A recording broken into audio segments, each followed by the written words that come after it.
Hello everyone. In today's economic lecture, 12th Commerce, we are going to study chapter number 1, Introduction to Micro and Macro Economic.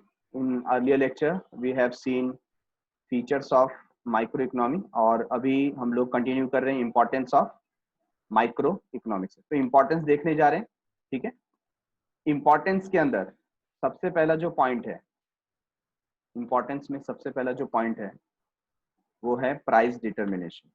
Last lecture में हमने बात की थी कि कैसे micro economic help करता है हमें प्राइस डिटरमाइन करने में. जब भी प्राइसिंग की बात आती है तो हम लोग के सामने फैक्टर्स भी आते हैं, है ना. फैक्टर प्राइसिंग, फैक्टर कौन कौन से? Land, labour, capital, entrepreneur. Land को क्या पे कर रहे हैं? रेंट पे कर रहे हैं. लेबर को क्या पे कर रहे हैं? वेजेस पे कर रहे हैं. कैपिटल को क्या पे कर रहे हैं? इंटरेस्ट पे कर रहे हैं. और एंटरप्रेन्योर को क्या पे कर रहे हैं? प्रॉफिट पे कर रहे हैं, है ना. तो यहाँ पर क्या बताया? Micro economic explain how the price of different product and various factors of production are determined. तो यहाँ पर माइक्रो इकोनॉमिक आपकी हेल्प करता है कि कैसे आप किसी प्रोडक्ट की या फैक्टर की प्राइसिंग डिसाइड कर सकते हो. और वो टोटली किसके ऊपर डिपेंड करता है? वो ज्यादातर डिमांड और सप्लाई के ऊपर डिपेंड करता है. बराबर है. तो यहाँ पर माइक्रो इकोनॉमिक का बहुत बड़ा इंपॉर्टेंस है, एक वाइटल रोल प्ले करता है, जो हमें सिखाता है कि किसी भी प्रोडक्ट का या फैक्टर का प्राइस आप कैसे तय करें. जैसे आप किसी पर्सन को जॉब पे रखते हैं, है ना, आपने किसी को अपना एम्प्लॉय बनाया, तो आप इसे कितना पे करेंगे, ये कैसे डिसाइड करेंगे? तो जब आप माइक्रो लेवल पे स्टडी करते हो, है ना, माइक्रो इकोनॉमिक्स का स्टडी करते हो, आपको इजीली समझ में आएगा कि क्या प्राइस पे करना चाहिए. ठीक है. Free market economic, free market economic, क्या ये वर्ड से समझ में आता है? तो फ्री मार्केट इकोनॉमी का मतलब क्या हो जाता है? फ्री मार्केट, यहाँ पर फ्री वर्ड का मतलब क्या हो जाता है? मुक्त. मुक्त का मतलब जिसके ऊपर कोई बंदिशें नहीं है ना, कोई रूल्स एंड रेगुलेशंस नहीं है. इसका एक छोटा सा मैं ऐसा एक्सप्लेनेशन दे सकता हूँ कि कोई भी एंट्री ले सकता है, कोई भी एग्जिट कर सकता है ना. किसी को भी क्या है यहाँ पर अलाउ है कि आप क्या कर सको, एंट्री लो और एग्जिट करो. और दूसरी बात, इसको हम लोग ज्वाइन करेंगे किससे? फैक्टर्स ऑफ प्रोडक्शन से. फैक्टर ऑफ प्रोडक्शन जैसे कैसा हो जाता है कि आपके पास जो एम्प्लॉय आया है, ठीक है ना, वो फ्री है. फ्री है इन द सेंस, अगर आप उसको बेटर वेजेस पे कर रहे हो ना, तो वो आपके पास रुकेगा. नहीं तो अगर उसको कम लग रहा है तो क्या करेगा? दूसरी अपॉर्चुनिटी ढूंढेगा, किसी दूसरे के पास जाएगा. वो कोई स्लेव नहीं है. स्लेव मालूम है ना, गुलाम. आपने उसको खरीद नहीं लिया है. वो तो उसको जैसे ही दूसरी अच्छी अपॉर्चुनिटी मिली, आपसे ज्यादा बेटर पे मिलेगा जहां पर ना, वहां पर वो चला जाएगा. और वो फ्री है, आप उसको रोक नहीं सकते. नहीं नहीं, मैंने आपको रखा था और आपको मेरे लिए काम करना चाहिए. वो तो सीधा बोलेगा, साहब मुझको वहां पर 12,000 मिल रहा है, आप 10,000 दे रहे हो, तो मुझको वहां पे बेटर पे मिल रहा है, आई शुड गो देयर. तो he can take his own decision, है ना. तो इसको बोलते हैं फ्री मार्केट इकोनॉमी. तो इसमें क्या क्या है? इसमें लैंड, है ना, हमारा जो जमीन है वो भी फ्री है. फ्री इन द सेंस, जहां उसको ज्यादा रेंट मिलेगा वहां पर वो जाएगा. लेबर, जहां ज्यादा वेजेस मिलेगा वहां पर वो जाएगा. फिर कैपिटल, जहां ज्यादा इंटरेस्ट मिलेगा उसी को लोन दिया जाएगा. और एंटरप्रेन्योर, जहां ज्यादा प्रॉफिट मिलेगा वहां एंटरप्रेन्योर जाएगा. तो ये बात समझ में आ गई? Free market economy. Microeconomic helps in understanding the working of free market economy. A free market economy is that economy where the economic decision regarding production of goods such as what to produce, how much to produce, how to produce, etc. are taken in at individual level, है ना. तो ये economy कैसी होती है? ऐसी economy जहां पर क्या प्रोड्यूस करना है, कितना प्रोड्यूस करना है, कैसे प्रोड्यूस करना है ना, ये इंडिविजुअल लेवल पे डिसाइड किया जाता है. कौन से लेवल पे? Individual level. मतलब it depend upon product to product. किस चीज को प्रोड्यूस करना है ना, उसके ऊपर डिपेंड करता है कि कितना बनाना है. There is no intervention by the government और एनी अदर एजेंसी. उसमें आपको कोई गवर्नमेंट नहीं बोलेगा कि देखो अभी इंडिया में इस चीज का सप्लाई बहुत ज्यादा बढ़ गया तो इसको बनाना बंद करो, ठीक है ना, ये चीज का डिमांड बहुत ज्यादा है तो आप इसको बनाओ. ऐसा आपको बताने वाला कोई आने वाला नहीं है. आपके ऊपर रिस्ट्रिक्शन पुट करने वाला कोई आने वाला नहीं है. बात समझ में आ गई क्या? तो इसी को हम लोग क्या बोलते हैं? फ्री मार्केट इकोनॉमी, जहां पर गवर्नमेंट का आपके ऊपर रेस्ट्रिक्शंस नहीं है. All factors of production are free to move. जैसे मैंने लैंड, लेबर, कैपिटल, एंटरप्रेन्योर के बारे में बताया, ठीक है ना, they are free to go where they get more benefit. Okay. Next है foreign trade. Foreign trade, microeconomics help in explaining various aspects of foreign trade. तो जो फॉरेन ट्रेड होता है ना, तो हम लोग फॉरेन ट्रेड को क्या बोलते हैं? इस देश से दूसरे देश के साथ में जो व्यापार हो रहा है ना, बहुदेशीय व्यापार, उसको हम फॉरेन ट्रेड बोलते हैं। लाइक इफेक्ट ऑफ टैरिफ, तो इसके अंदर बहुत सारे ऐसे फैक्टर्स होते हैं, ऐसे वेरिएबल्स होते हैं ना, जिसको माइक्रो इकोनॉमी हमें समझाता है। जैसे क्या हो गया यहाँ पर, जैसे है effect of tariff. Tariff word सुना सुना लागे या देखा है पहली बार? टैरिफ, टैरिफ का मतलब क्या हो जाता है? टैरिफ मीन्स टैक्सेस, ठीक है ना, टैक्सेस। तो जो टैक्स लेवी होता है फॉरेन ट्रेड के ऊपर, उसे हम बोलते हैं tariff on a particular commodity, कोई भी पर्टिकुलर कमोडिटी हो। फिर determination of the currency exchange rate, है ना, आपने कई बार डॉलर के रेट सुने हैं कि $1 is equal to 69 rupees, 70 rupees, 78 rupees, है ना। ऐसा जो प्राइसिंग में वेरिएशन होता है, ये सिर्फ डॉलर के साथ में नहीं होता, जितने भी कंट्री के करेंसीज हैं उसके अंदर क्या होता है, प्राइस फ्लक्चुएशन होता है। तो ये कैसे होता है, क्यों होता है, इसको क्या मैनेज किया जा सकता है ना, कैसे इसके साथ हम डील करें, ये सब कौन सिखाता है हमको? ये माइक्रो इकोनॉमिक्स सिखाता है। Next, rates of any two countries gain from international trade to a particular country. जब हम इंटरनेशनल ट्रेड में इन्वॉल्व होते हैं तो किसी एक कंट्री से हमको कितना फायदा हो रहा है ना, ओवरऑल इंटरनेशनल ट्रेड की बात करेंगे तो क्या हो जाएगा, ये मैक्रो हो जाएगा। लेकिन किसी एक कंट्री से हमको कितना फायदा आ रहा है, तो ये स्टडी कौन सी हो जाएगी? माइक्रो, क्योंकि हम लोग इंडिविजुअल यूनिट्स देख रहे हैं। तो इसका फायदा हमको माइक्रो इकोनॉमिक्स से मिलता है, समझने को मिलता है। Next is economic model building. Economic model building, microeconomic help in understanding various complex economic situation। तो आप क्या कर सकते हो, आप एक इकोनॉमिक मॉडल बिल्डअप कर सकते हो। अभी देखो चाइना, चाइना के ऊपर बहुत सारे लोग स्टडी करते हैं कि चाइना कैसे पिछले 30-40 ईयर्स में अपने आप को उसने ऐसा ग्रो किया, जबकि चाइना की कंडीशन इंडिया से बहुत ज्यादा अलग नहीं है। आज की भी तारीख में जो प्रॉब्लम इंडिया फेस कर रहा है, वही सारे प्रॉब्लम चाइना भी फेस कर रहा है। बट ट्रेड के सिलसिले में देखें तो चाइना वर्ल्ड को लीड कर रहा है ना। और उसने क्या किया है, उसने एक ऐसा ही इकोनॉमिक मॉडल बना दिया। उसने क्या किए, उसने अपने यहाँ पर जितने भी स्टेट है ना, उसको एक हब बना दिया। एक एग्जांपल लेता हूँ, अगर हमारे इंडिया में सपोज जो गुजरात है उसको हमने डायमंड हब बना दिया, बेंगलोर है वो आईटी सेक्टर का हब हो गया, है कि नहीं, या एजुकेशन का हब हो गया। तो ऐसा उसने क्या किया, हर एक जगह पे टेक्सटाइल का हब अलग, एजुकेशन का हब अलग, बराबर है। तो वो पूरे स्टेट के लोग ना मिलकर के उसी में क्या करते हैं, अपना प्रोफिशिएंसी डेवलप करते हैं, स्पेशलाइजेशन डेवलप करते हैं। उससे होता क्या है, उसका काम है ना डिवाइड हो जाता है डिपार्टमेंट वाइज, और उसके अंदर स्पेशलिटी आ जाती है, जिससे प्राइसिंग क्या हो जाती है, बहुत चीप हो जाती है। तो ये अपने तरीका का क्या एक इकोनॉमिक मॉडल है। ऐसे बहुत सारे मॉडल्स फॉलो होते हैं। तो यहाँ पर क्या होता है, हम समझ सकते हैं, we can understand various complex economic situation. अलग अलग जो इकोनॉमिक सिचुएशन होता है जो बहुत ही जटिल है, उसको समझा जा सकता है with the help of micro economics, ठीक है। It has made a valuable contribution to economics by developing various terms, concepts, terminologies, tools of economic analysis. तो क्या होता है, हर एक इकोनॉमिक सिचुएशन को ये जो माइक्रो इकोनॉमिक है क्या देता है, कुछ नाम दे देता है, कुछ टर्मिनोलॉजी दे देता है कि नहीं। जैसे जैसे व्यापार पूरे वर्ल्ड में अच्छे से नहीं चल रहा है, डिग्रेड हो रहा है, तो उसको नाम दे दिया रिसेशन, है ना। प्राइस बढ़ रहा है, परचेसिंग पावर कम हो रहा है, तो नाम दे दिया इन्फ्लेशन, बराबर है। तो ऐसे ऐसे वो क्या करता है, कमर्शियल जार्गन्स दे देता है, इकोनॉमिक जार्गन्स दे देता है, जिसके स्टडी की वजह से हम लोग को जो कॉम्प्लेक्स सिचुएशन है ना, वो आसानी से समझ में आने लगती है। तो various terms, concepts, terminologies, tools of economic analysis, ये सब हमको माइक्रो इकोनॉमिक से मिलता है।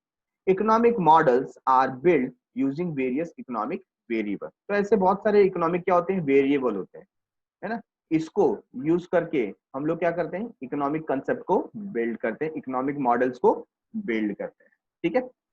Point number 5, business decision. जब आप माइक्रो इकोनॉमिक को स्टडी करते हो, you are in a much better position to take business decision. Microeconomic theories are helpful to businessmen for taking crucial business decisions। जो important business decision है उसके अंदर आपको माइक्रो इकोनॉमिक ही क्या करता है, हेल्प करता है। These decisions are related to the determination of the cost of production. आप इससे डिसाइड कर सकते हो कि आपका टोटल कॉस्ट ऑफ प्रोडक्शन कितना है, मतलब एक गुड्स को प्रोड्यूस करने में या आपका टोटल प्रोडक्शन में कितना खर्चा बैठ रहा है ना, कॉस्ट ऑफ प्रोडक्शन.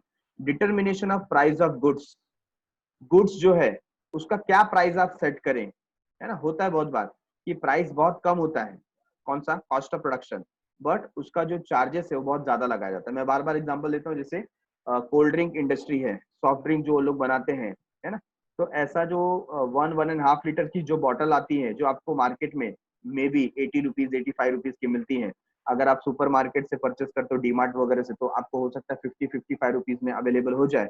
तो इसका जो मैन्युफैक्चरिंग कॉस्ट है ना, that is not even 5 rupees, 5 रुपए भी उसका मैन्युफैक्चरिंग कॉस्ट होता नहीं है, बराबर है. तो कॉस्ट ऑफ प्रोडक्शन क्या है, कम है, बट फिर उसका एडवर्टीजमेंट कॉस्ट, उसका फिर प्रॉफिट मार्जिन, फिर उसका ट्रांसपोर्टेशन, ये सारी चीजें लेकर के धीरे धीरे प्राइस बढ़ता जाता है. और उसके अलावा हमारा टेस्ट कितना स्ट्रांग है, लोग कितना डिमांड करते हैं हमारे प्रोडक्ट को, उसके ऊपर डिपेंड करता है कि प्राइसिंग कैसे हम लोग रख सकते हैं. अगर बहुत ज्यादा डिमांड है तो लोग क्या करते हैं, उसको उसका प्राइस बढ़ा देते हैं. जैसे देखो, सेटअप बॉक्स आ गया, टीवी चैनल्स आ गए, है कि नहीं. तो अभी गवर्नमेंट को क्या लग रहा था, जब सेटअप बॉक्स आ जाएगा, हर एक पर्सन के पास अपना चॉइस होगा, सिलेक्शन होगा, और लोग क्या करेंगे, अपने हिसाब से चैनल्स को डिसाइड करेंगे, तो ऑटोमेटिकली क्या होगा, जो बाकी के चैनल्स होंगे ना, उनके प्राइस कम होंगे, है ना. जो अनवांटेड चैनल्स होते हैं, जो देखना नहीं चाहते, उनके प्राइस क्या हो जाएंगे, कम हो जाएंगे. तो इसमें क्या किया, जो ऐसे चैनल्स थे जिनको पहले से पता था क्या पता था कि हमारा तो चैनल का टीआरपी बहुत अच्छा है, पब्लिक इसको देखती ही है ना. तो उन्होंने क्या किया, अपना प्राइस और बढ़ा दिया. स्टार प्लस हो गया, या जो आप देखो बच्चों के चैनल्स होते हैं, है ना, पोगो हो गया, फिर डिस्कवरी किड्स हो गया, निकोलोडियन हो गया, फिर डिस्कवरी चैनल अपने आप में है, फिर न्यूज के जो चैनल्स हैं, ऐसे बहुत सारे चैनल्स जो ज्यादा देखे जाते हैं, ऑटोमेटिकली उन्होंने क्या किया, प्राइस बढ़ा दिया. और ऐसे चैनल्स जिनको कोई देखना पसंद नहीं करता, या उतनी टीआरपी नहीं है, उतना एडवर्टीजमेंट नहीं है, तो उन्होंने क्या कर दिया, अपने चैनल को फ्री कर दिया, या नॉमिनल 1 या 2 रुपीज पे चला रहे, है ना. आप प्राइस कंपैरिजन कर लो, जो अच्छे चैनल्स है ना, जहाँ पर जो स्टार प्लस हो गया, ऐसे जो चैनल ज्यादा लोग देखते हैं, उसका प्राइस क्या होता है, 18 रुपीज, 20 रुपीज, 22 रुपीज, 30 रुपीज तक उसका प्राइस जाता है. और बाकी चैनल के 1 रुपीज, 2 रुपीज, इवन बहुत सारे चैनल्स क्या है, फ्री ऑफ कॉस्ट प्रोवाइड किए जाते हैं. तो यहाँ पर क्या होता है, you can take business decision, अपने प्रोडक्ट का प्राइसिंग आप डिसाइड कर सकते हो.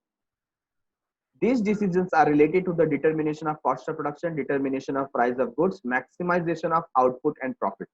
ठीक है ना. तो इसमें आप डिसीजन ले सकते हो कि आप आउटपुट को कैसे डिसाइड करें, मतलब प्रोडक्शन कैसे बढ़ाया जाए और प्रॉफिट को कैसे बढ़ाया जाए, इसके ऊपर एक आप बेटर डिसीजन ले सकते हो. पॉइंट नंबर 5, ठीक है, business decision. Point number 6, useful to government. Government के लिए भी माइक्रो इकोनॉमिक का स्टडी क्या है, बेनिफिशियल, कैसा beneficial. It is useful to government in framing economic policy.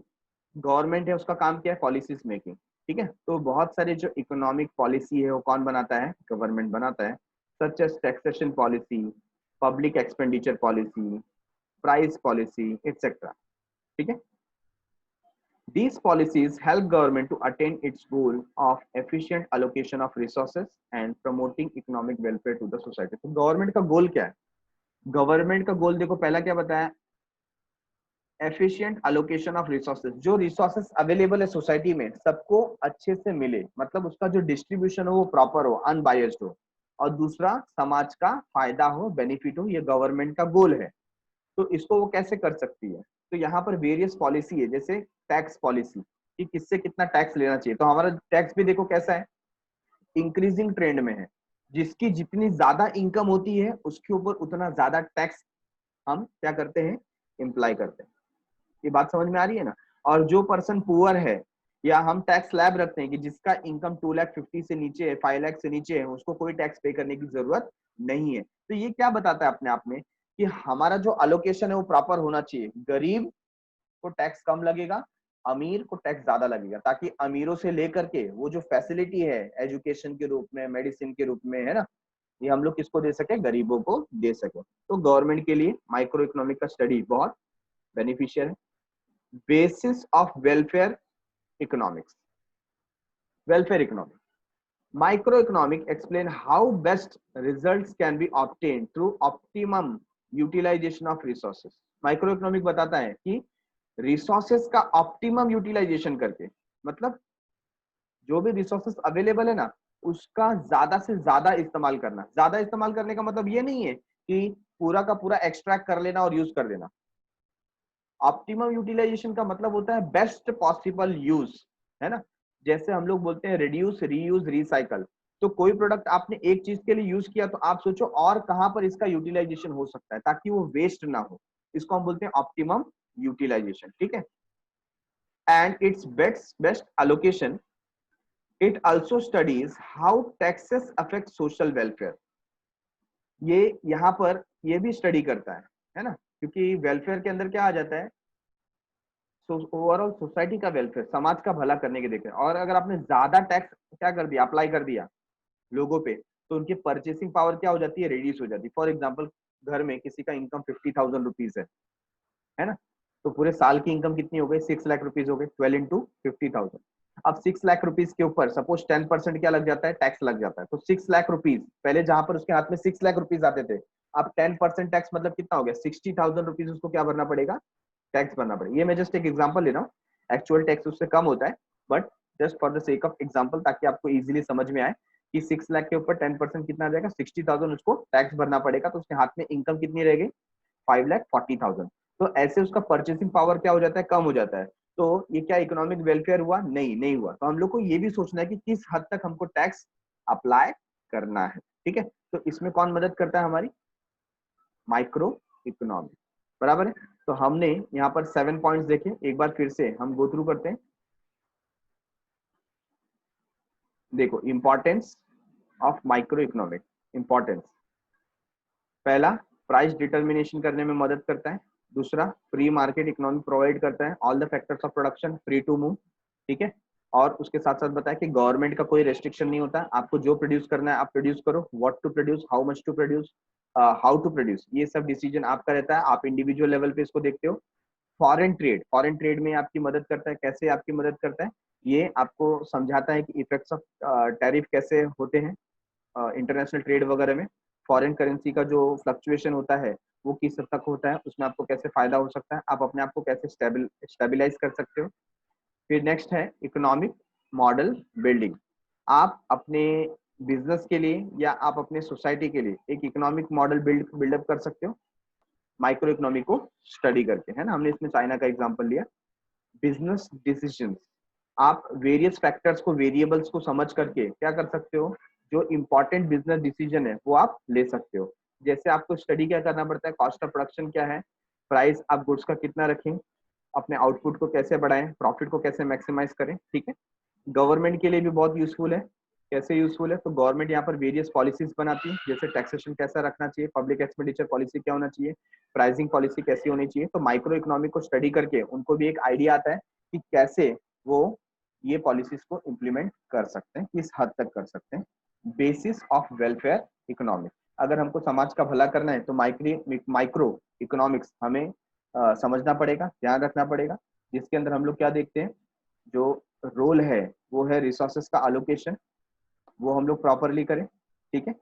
और जो टैक्स हम लोग अप्लाई कर रहे हैं उससे किस हद तक सोशल वेलफेयर हो सकता है, इसको भी स्टडी करने की जरूरत है।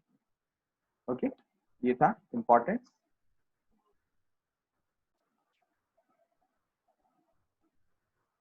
Next point is meaning of macro economic.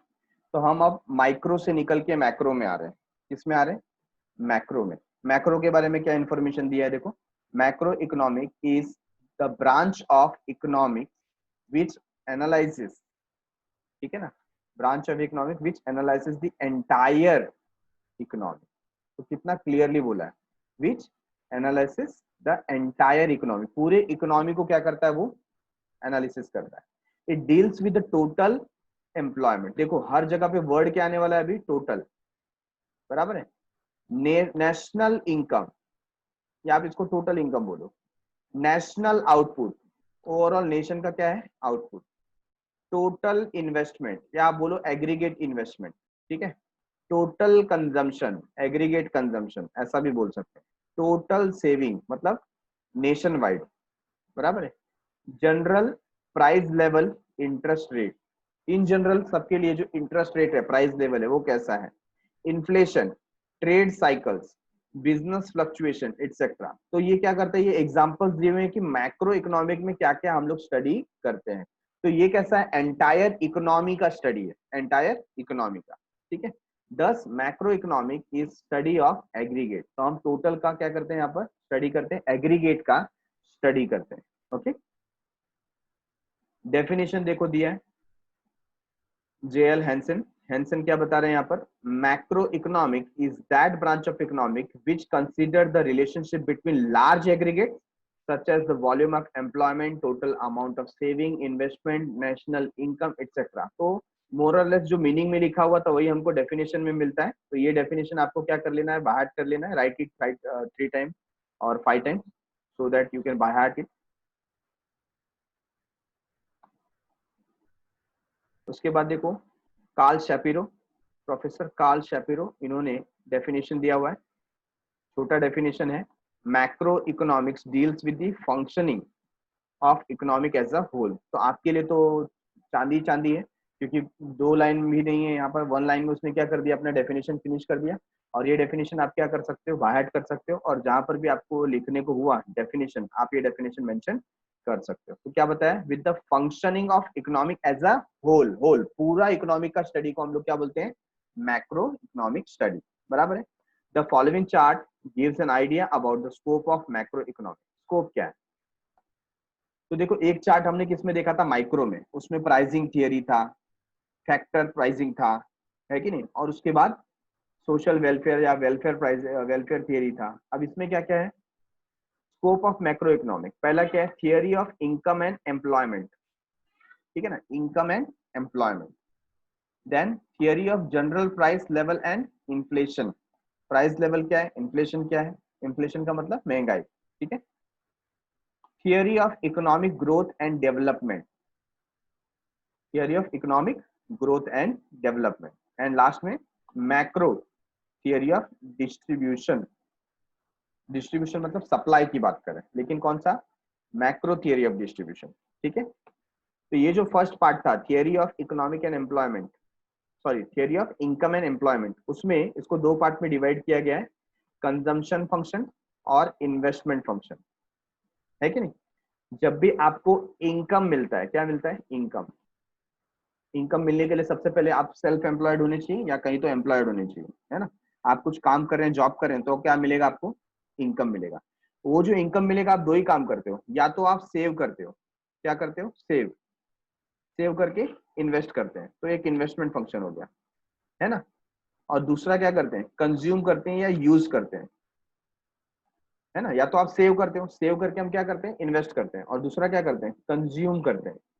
तो इसके अंदर क्या आ गया, थियरी ऑफ बिजनेस साइकिल, है ना। थियरी ऑफ बिजनेस साइकिल मतलब उसी का क्या कर दिया उसने, ऐड कर दिया। ऐसा क्यों, क्योंकि देखो ये पूरा सर्कल घूमता है, ये एक सर्कल है, एक साइकिल है। कैसे, सपोज आपको मैंने जॉब पे रखा, तो आप मेरे लिए क्या करोगे, प्रोडक्शन करोगे, मैं आपको सैलरी दूंगा, बराबर है। सपोज आपने कोई प्रोडक्ट बनाया, अब मैं आपको सैलरी दूंगा, आपकी सैलरी है 10,000।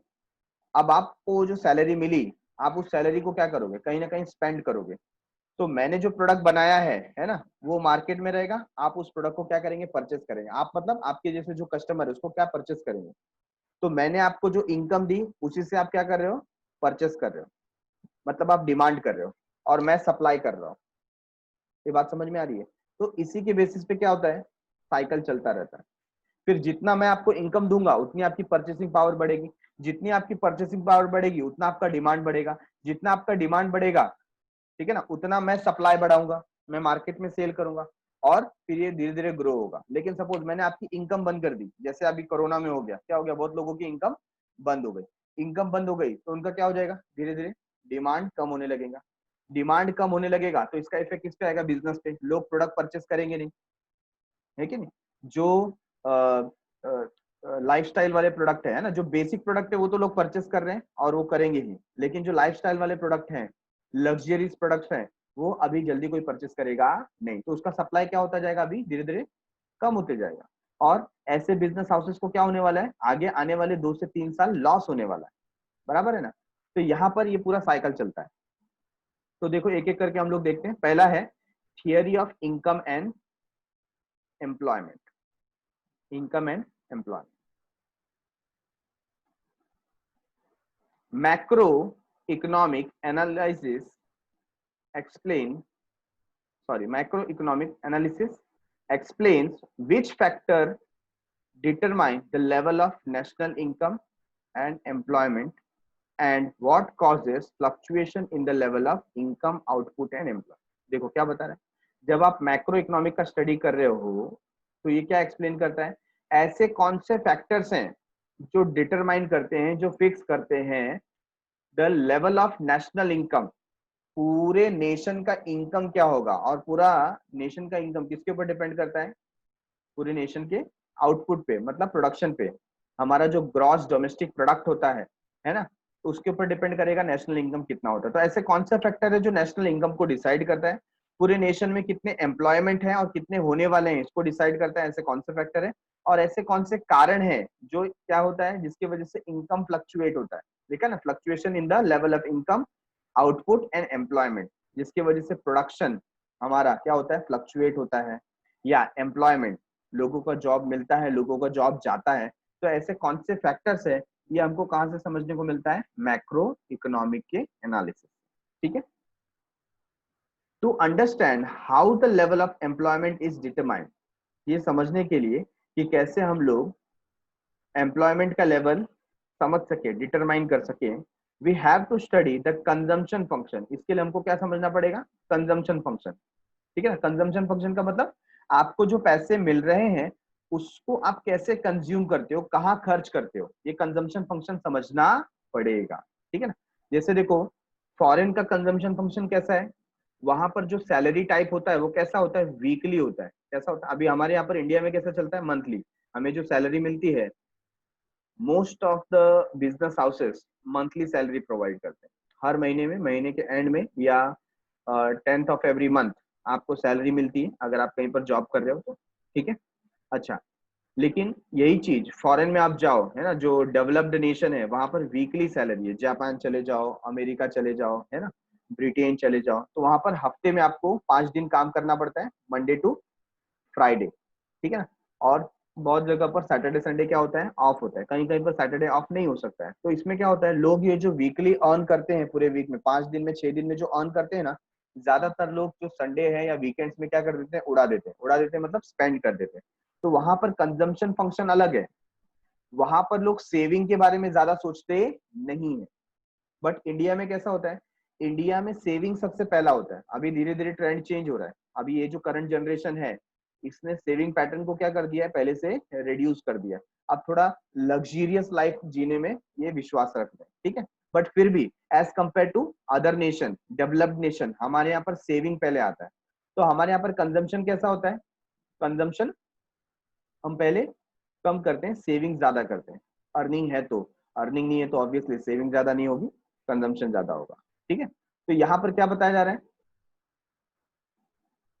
कि यहाँ पर कंजम्पशन फंक्शन के ऊपर डिपेंड करता है एंड इन्वेस्टमेंट फंक्शन। तो आपका जो एम्प्लॉयमेंट है वो कंजम्पशन पे डिपेंड करेगा और इन्वेस्टमेंट पे डिपेंड करेगा। लोगों का जितना ज्यादा इन्वेस्टमेंट रहेगा उतना ज्यादा स्टॉक मार्केट को पैसा मिलेगा, उतना ज्यादा इंडस्ट्रीज को पैसा मिलेगा, उतनी ज्यादा नए फैक्ट्रीज ओपन होगी और उतने ज्यादा लोगों को जॉब मिलेगा और उतना एम्प्लॉयमेंट क्रिएट होगा। ये बात समझ में आ रहा है। तो जैसे ये पूरा साइकिल में बता रहा था ना, ये उसी पे रन करता है कि आपका कंजम्पशन फंक्शन कैसा है, आपका इन्वेस्टमेंट फंक्शन कैसा है। Theory of business cycle is also a part and parcel of theory of income and employment। तो जो business cycle का theory है ये भी income and employment का ही क्या है, part and parcel। ठीक है, point number 1 theory of income and employment we have done। next point theory of general price level and inflation। general price level and inflation, है ना। तो प्राइस लेवल किसकी बात कर रहे हैं, किसी एक इंडिविजुअल प्रोडक्ट की बात नहीं कर रहे हैं, किसी एक मार्केट की बात नहीं कर रहे, जनरल प्राइस लेवल कैसा है। ठीक है, और महंगाई कैसी है, इस थियरी की बात हम लोग यहाँ पर कर रहे हैं। macroeconomic analysis shows how the general price level is determined. तो मैक्रो इकोनॉमिक जब आप स्टडी करते हो ये बताता है कि कैसे जनरल प्राइस लेवल आपको क्या करना है, डिटरमाइन करना है, तय करना है, फिक्स करना है, पता करना है, ठीक है. And further explain what cause fluctuations in it. और आपको ऐसे कारण पता चलेंगे कि किसकी वजह से इसके अंदर क्या आता है, फ्लक्चुएशन आता है, ठीक है. The study of general price level is significant on account of the problems created by inflation and deflation. तो इसकी वजह से हमको समझ में आता है कि ये जो महत्वपूर्ण प्रॉब्लम्स है ना, क्या बताया, the study of general price level is significant on account, किसके बारे में, of the problems created by inflation and deflation. जब भी इन्फ्लेशन होता है या डिफ्लेशन होता है उसकी वजह से जो प्रॉब्लम होता है ना, वो हमको ये जनरल प्राइस लेवल से समझ में आता है. तो ऐसे कौन से प्रॉब्लम होते हैं, जैसे देखो इन्फ्लेशन होता है, महंगाई बढ़ जाती है, तो किसको एग्जैक्टली हम लोग महंगाई बढ़ना किसको बोलते हैं, इन्फ्लेशन किसको बोलते हैं, when there is reduction in purchasing power of money, है ना. जो पैसा आपको मिल रहा है अगर उसकी पावर रिड्यूस हो जाए, पावर रिड्यूस हो जाए मतलब फॉर एग्जाम्पल जो प्रोडक्ट आज आप 100 रुपीज में परचेस कर रहे थे, ठीक है ना, कल को जाकर के वो 110 रुपीज की हो जाएगी. तो आपके पास जो सेविंग होता था वो क्या हो जाएगा, कम हो जाएगा. फॉर एग्जाम्पल पेट्रोल, देखो पेट्रोल का मैं एग्जाम्पल ले रहा हूँ क्योंकि उसके प्राइस में बहुत ज्यादा फ्लक्चुएशन होता है कि नहीं होता है, या गैस प्राइसेस है जो एकदम इन जनरल है. तो पेट्रोल का प्राइस सपोज कितना था, पेट्रोल का प्राइस 70 रुपीज था, अगर उसका प्राइस 80 रुपीज हो गया और मेरे पास कितना है 500 रुपीज है, बराबर है. तो सपोज मैं पहले 2 लीटर ऑफ पेट्रोल परचेस करता था, तो 70 के हिसाब से मैं कितना पे करता था, 140 रुपीज पहले पे करता था. और अब मुझे कितना पे करना पड़ेगा 80 के रुपए से 160, है कि नहीं. तो पहले जहां पर मैं 140 रुपीज पे करता था, अब मुझे 160 रुपीज पे करना पड़ रहा है. तो अगर मेरे पास 500 रुपीज है, ठीक है ना, तो उसको स्पेंड करने के लिए क्या हो जाएगा, मेरे पास सेविंग्स कम बचेगी. मैं पहले 140 देता था तो मेरे पास कितना बचता था, 360, 360, है ना. जबकि प्राइस बढ़ने की वजह से मेरे पास कितना बचेगा, 340, है ना. तो यहाँ पर क्या हो गया, मेरा परचेसिंग पावर रिड्यूस हो गया. तो यहाँ पर यही बात कर रहे हैं, general price level and inflation. The study of general price level is significant on account of the problems created by inflation and deflation. तो ये जो महंगाई है या डिफ्लेशन, डिफ्लेशन में क्या हो जाता है, डिफ्लेशन के अंदर ऑटोमेटिकली ये जो परचेसिंग पावर है वो बढ़ जाता है, ठीक है ना. तो यहाँ पर उसके भी प्रॉब्लम्स होते हैं. जब आप इसको स्टडी करोगे तो आपको समझ में आएगा इकोनॉमिक्स को कि इन्फ्लेशन का प्रॉब्लम तो है बट डिफ्लेशन का भी प्रॉब्लम होता है, बराबर है. Next, theory of growth and development. Growth and development, macroeconomic consists of the theory of economic growth and development. It explains the causes of underdevelopment and poverty. ये यहाँ पर कारण बताता है. जब आप मैक्रो इकोनॉमिक स्टडी करते हो तो आपको रीजंस पता चलते हैं, causes of under development and poverty. गरीबी या जो अंडर डेवलपमेंट चल रहा है उसका कारण क्या है वो आपको समझ में आता है ओवरऑल लेवल पे, ठीक है. It also suggest strategies for accelerating growth and development. तो ये आपको न्यू न्यू स्ट्रेटेजीज देता है कि आप कैसे ग्रो कर सकते हैं, डेवलप कर सकते हैं, है कि नहीं. तो आज की तारीख में देखो जो बिगेस्ट प्रॉब्लम इंडिया के सामने है, यहाँ पर कुछ प्रॉब्लम हमने डिस्कस किए थे ना, इन्फ्लेशन है, पॉवर्टी है, ठीक है ना, इलेक्ट्रिसिटी है. तो ये सब जो प्रॉब्लम है, सप्लाई का प्रॉब्लम है, इनकम का प्रॉब्लम है, अनएम्प्लॉयमेंट का प्रॉब्लम है. तो इसके अंदर देखो आज इंडिया किसकी तरफ बढ़ रहा है. नरेंद्र मोदी सर ने एक भाषण में ये भी बोला था कि जो जनसंख्या विस्फोट हो रहा है कि नहीं, पॉपुलेशन एक्सप्लोजन, 11th स्टैंडर्ड में आपने पढ़ा हुआ है. अगर पॉपुलेशन एक्सप्लोजन को हम कंट्रोल कर सकें, पॉपुलेशन को कंट्रोल कर सकें, तो इसके अंदर बहुत सारे ऐसे प्रॉब्लम है ना जो ऑटोमेटिकली क्या होते जाएंगे, सॉल्व होते जाएंगे, बराबर है. तो ये कब समझ में आएगा, जब आप मैक्रो लेवल का स्टडी करोगे, ओवरऑल जो हमारी पॉपुलेशन है उसको स्टडी करोगे, प्रॉब्लम्स को समझोगे तो आपको समझ में आएगा. तो यहाँ पर ये हमको न्यू स्ट्रेटेजीज देता है so that we can accelerate the growth and development, ठीक है। Macro theory of distribution, distribution मतलब सप्लाई की बात कर रहे हैं, कोई गुड्स या सर्विसेज पहुंचाने की बात कर रहे हैं। Macro theory of distribution deals with the relative shares of rent, wages, interest and profit in the total national income. क्या बताएं? Distribution deals with the relative share on rent, wages, मतलब यहां पर कैसा है, ये जो रेंट है, वेजेस है, ये सब किसकी बात कर रहे हैं? फैक्टर प्राइसिंग की, है ना। जो लैंड, लेबर, कैपिटल एंटरप्रेन्योर है, उनको हम rent, wages, interest, profit provide करते हैं। तो इसका क्या रिलेशन है, ये हमको किससे समझ में आता है? मैक्रो थियरी ऑफ डिस्ट्रीब्यूशन, बराबर। तो मैक्रो इकोनॉमिक जब आप स्टडी करते हो तो आपको ये फैक्टर्स पता चलते हैं। Now features of macro economic. Features, जैसे हम लोग ने माइक्रो इकोनॉमिक के फीचर्स देखे, वैसे अब हम मैक्रो इकोनॉमिक के फीचर देखें। अब यहाँ पर आप देखो किसके बारे में बात की जा रही है? स्टडी ऑफ एग्रीगेट, तो टोटल की बात की जा रही है ना। माइक्रो में हमने कंपेयर किया था, किसके बारे में बात कर रहे थे? इंडिविजुअल यूनिट के बारे में। लेकिन यहाँ पर किसके बारे में बात कर रहे हैं? एग्रीगेट के बारे में, टोटल के बारे में। नेक्स्ट, इनकम थियरी, ठीक है ना। तो ये किसके इनकम की बात करें? हम लोग नेशनल इनकम की बात करें, ओवरऑल इनकम की बात करें, एग्रीगेट इनकम की बात करें। फिर जनरल इक्विलिब्रियम एनालिसिस, कंपेयर करो, वहां पर क्या था? पार्शियल इक्विलिब्रियम, और यहाँ पर क्या है? General equilibrium. तो ये डिफरेंस है उसके अंदर, ठीक है। इंटरडिपेंडेंस,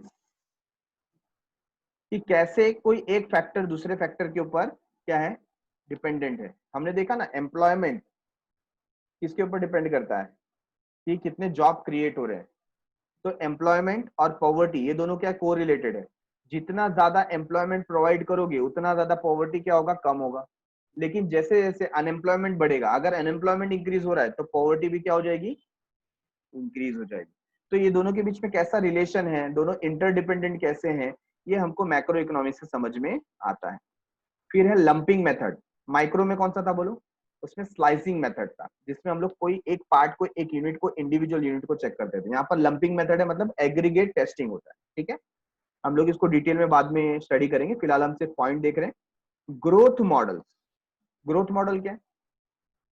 कि ओवरऑल एग्रीगेट लेवल पे या नेशनल लेवल पे हम लोग ग्रोथ की यहाँ पर बात करें, तो ये मॉडल को हम लोग कैसे समझ सकते हैं और कैसे उसके ऊपर स्ट्रेटेजीज बिल्डअप कर सकते हैं, ठीक है। Point number 7, general price level. तो यहाँ पर इंडिविजुअल प्राइस की बात नहीं हो रही है, किसकी बात हो रही है? जनरल प्राइस लेवल, मतलब nation wide. Next, policy oriented, ठीक है ना। तो कैसी पॉलिसीज डेवलप होनी चाहिए? ज्यादातर यहाँ पर गवर्नमेंट पॉलिसीज की बात करें या बिजनेस हाउसेस क्या पॉलिसीज डेवलप करते हैं मैक्रो इकोनॉमी को ध्यान में रख करके, तो हम लोग इसको नेक्स्ट लेक्चर में देखेंगे कि मैक्रो इकोनॉमिक्स का फीचर्स क्या होता है, ठीक है। Thanks a lot for watching. आप लोग का होमवर्क है कि जो हम लोग ने आज स्टडी किया है उसको एटलीस्ट राइट इट 2 टाइम्स और उसको आप बाय हार्ट करो, so that we can move further, ठीक है। तो आगे जब भी मैक्रो इकोनॉमिक हम लोग स्टडी करेंगे उसके स्टडी में आपको काफी हेल्प हो जाएगा। You can compare in a very easy manner.